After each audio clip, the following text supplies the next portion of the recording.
All right, welcome to the explainer. You hear it everywhere now, right? AI first. But what does that actually mean when it comes to building a team? A team that can really win? That's what we're going to break down today. I mean, you've seen the headlines, right? Big names like Shopify, Duolingo, Zapier, they're all coming out and saying it loud and clear. And it's leading to this kind of radical new rule. Before you even think about hiring a person, you have to prove an AI agent can't do the job first. Wow. So if you're the one in charge of hiring, that puts a ton of pressure on you. It's this huge, urgent question. Okay, we've said we're AI first. What do we do now? All right, so let's get into it. And the very first step, believe it or not, isn't to go post a job opening for some AI wizard. Nope. It's figuring out what kind of company you actually are. Because your whole strategy, everything, really depends on that. So, you gotta ask, what's your company's DNA? Are you a straight-up tech company where the tech is the product? Or maybe you're verticalized, meaning you offer a specific service that's built on top of tech. Or are you tech-enabled, where your main thing isn't tech, think banking or retail, but you use it to get ahead?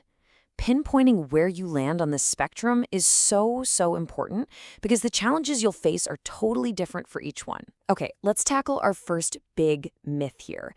It's this idea that we all seem to have that the main thing holding us back is the tech itself, that we just need something more powerful, more advanced.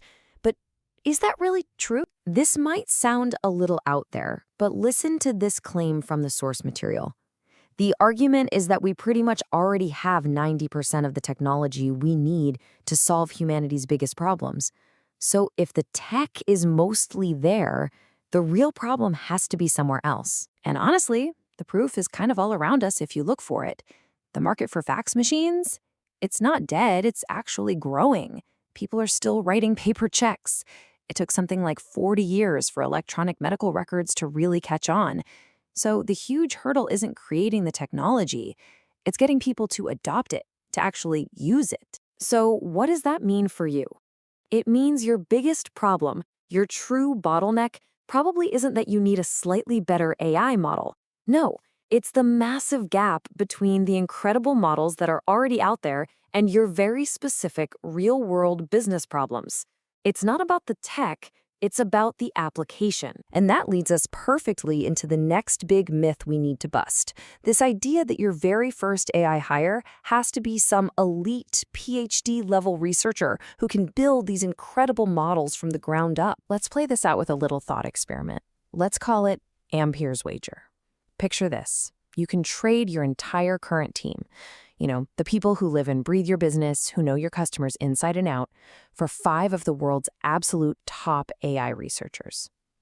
The researchers have the incredible tech skills for sure, but your team has all the context.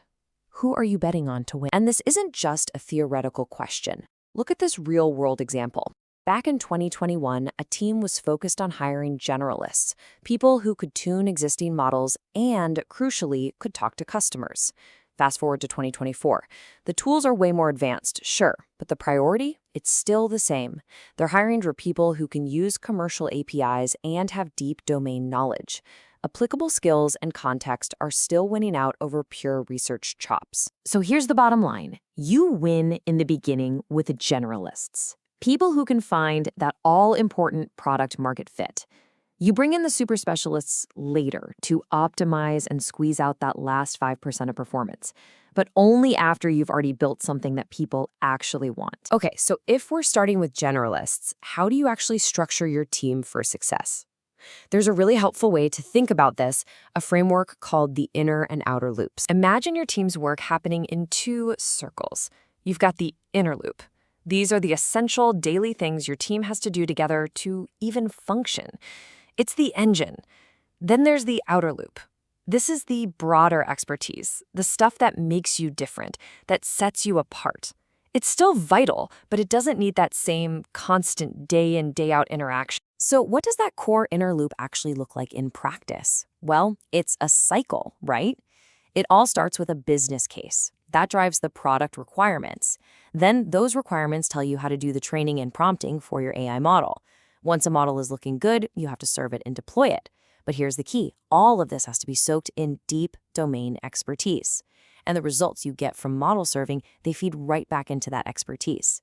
It's this tight, collaborative core. And you absolutely have to get this balance right. If your technical loop is weak, you can't build anything. You just can't execute. But if your domain loop is weak, you'll build something, sure, but it'll be the wrong thing. You'll never, ever find product market fit. You need both, and they have to be completely locked in with each other. Okay, so with that whole structure in mind, let's say you do finally get to the point where you're ready to hire. What skills should you actually be looking for right now? In this new AI wave, there are basically 3 skills that are becoming non-negotiable. First, everyone needs to learn to build. We're moving away from writing static requirement docs and towards building quick, functional prototypes. Second, your experts need to get technical enough to write their own evals and work directly with the LLMs. And third, you have to be human-facing. Your engineers can't be locked in a back room anymore. They need to be on customer calls, shortening that feedback loop. This all boils down to the fundamental reason you hire people in the first place. It's for 2 things that, for now, AI just can't do. First, to hold context, that messy, complicated human understanding of the business. And second, to act on that context with real judgment and accountability. You can't fire an AI model if it messes up, right? You need a person. And that brings us right back to where we started, back to Ampere's wager. So I'll ask you again, based on your company, your problems, what kind of team do you need to win? Is it the 5 elite researchers? Or is it the team with that deep, integrated domain knowledge? And just to leave you with one last kind of provocative thought. Looking ahead, the next big wager might not even be about researchers versus generalists. It might be about compute versus people. Let's call it Blackwell's wager. Do you spend your next million on more GPUs or on another brilliant team member? Maybe that's a story for another explainer. So, to pull this all together, let's end with 3 key lessons for structuring your AI team today. First, you have to start by defining what kind of team you need to win. Don't copy someone else. Second, cross-functional teams are still absolutely key, but the roles are going to be built in new ways with way more overlap than we're used to. And finally, and this is maybe the most important one, continuous learning isn't a perk, it's not a benefit. In a world that's moving this fast, it's a flat-out requirement for survival.